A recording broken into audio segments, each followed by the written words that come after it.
天粉丝寄修一台 iPhone XL， 扩容512G， 还有修复面容，还有改高容的电池。好，我们先把电池处理一下。各位要换电池还有面容修复，我们先把这两个东西给它处理一下先。拆除电池。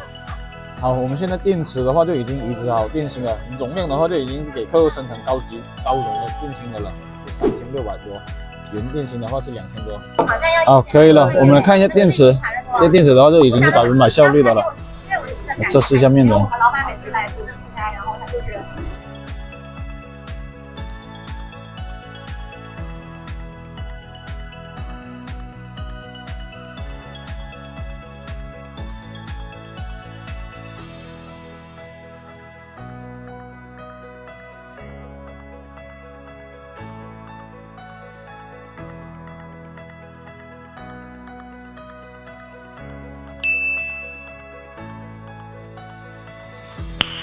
Nice。中差已经扩容512，还有改电芯、电池寿命显示100%，还有面容识别，全都修复好了。